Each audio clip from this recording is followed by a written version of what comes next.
Hello बच्चों, मैं आपकी हिंदी की अध्यापिका सुनीता बोल रही हूँ। आज हम व्याकरण का पहला अध्याय भाषा पढ़ेंगे।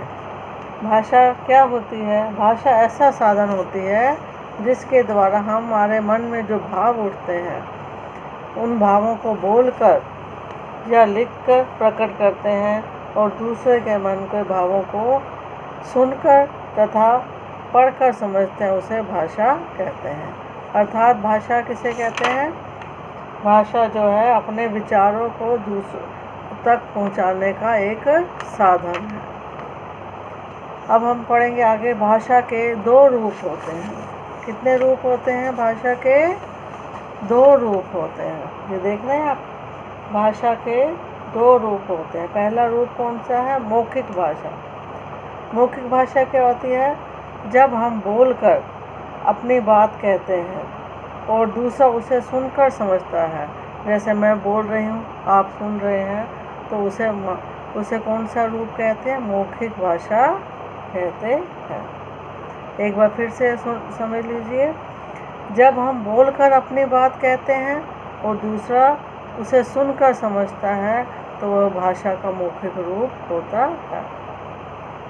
भाषा का दूसरा रूप कौन से है? लिखित भाषा।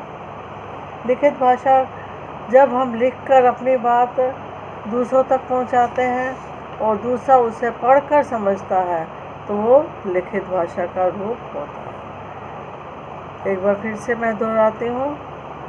जब हम लिखकर अपनी बात दूसरों तक पहुंचाते हैं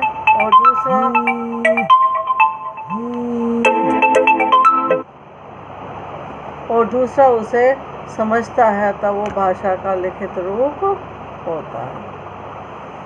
चलिए आगे हम पढ़ते हैं लिपि।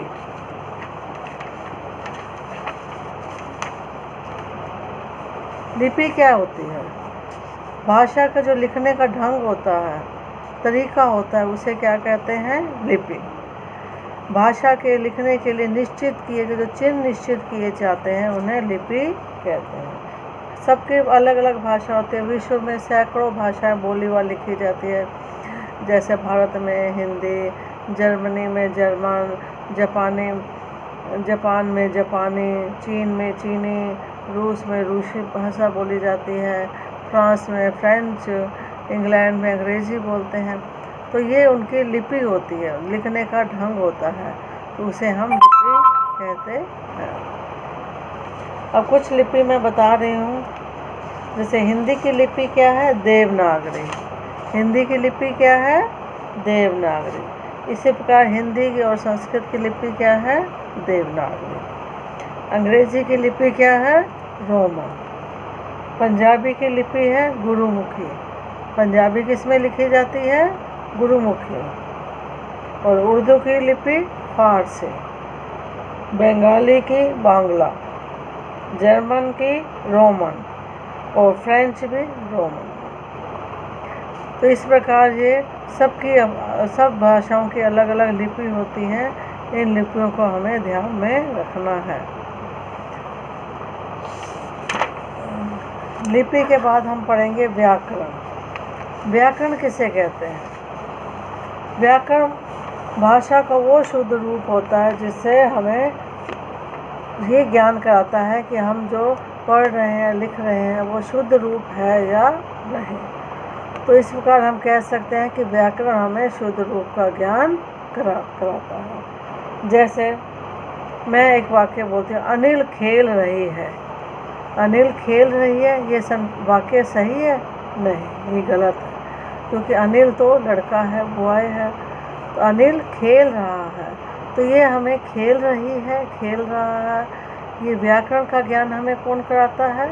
ये कि वाक्य शुद्ध है या अशुद्ध है, ये ज्ञान हमें व्याकरण से पता चलता है। तो इस प्रकार व्याकरण की क्या परिभाषा हो जाएगी कि व्याकरण जो है वो हमें भाषा का शुद्ध मतलब बिल्कुल सही रूप का ज्ञान कराता है।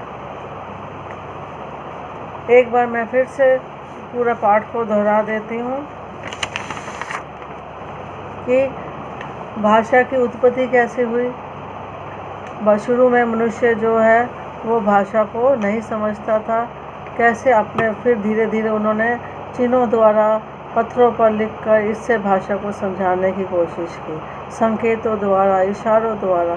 उसके बाद भाषा के रूप की जो है उत्पत्ति हुई। और भाषा के दो रूप होते हैं, लिखित भाषा और मौखिक भाषा।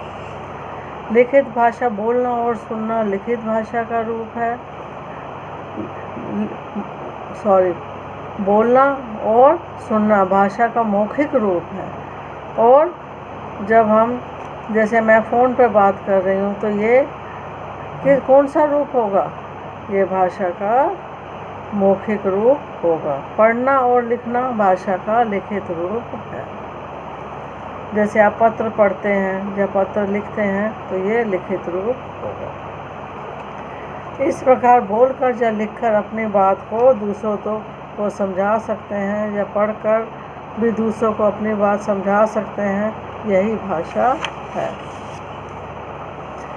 आज विश्व में सैकड़ों भाषाएं बोली जाती हैं और लिखी जाती हैं। भारत में हिंदी भाषा बोली और लिखी जाती है, जिसकी लिपि क्या है? देवनागरी। और भारत की राष्ट्रभाषा क्या है? हिंदी। भारत की राष्ट्रभाषा भी हिंदी है।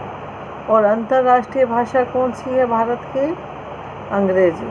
अंतर्राष्ट्रीय भाषा से अभिप्राय जो सभी देशों में पढ़ी, बोली और समझी जाती है।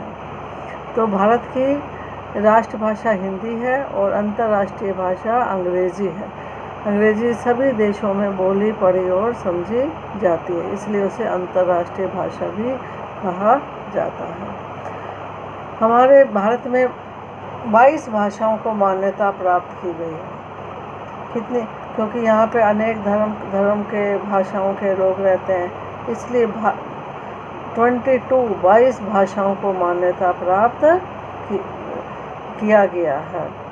और ये कब किया गया है? 14 सितंबर 1949 को भारतीय संविधान ने इसे 22 भाषाओं को स्थान दिया है, ताकि इसीलिए प्रत्येक 14 सितंबर को 14 सितंबर को क्या मनाया जाता है? हिंदी दिवस मनाया जाता है।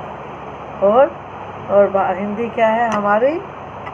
क्या है हमारी? राष्ट्रभाषा। सभी ऑफिस में, सरकारी कार्यालयों में काम हिंदी भाषा में ही किया जाता है। इस आगे का अध्याय हम कल अगली कक्षा में पढ़ेंगे।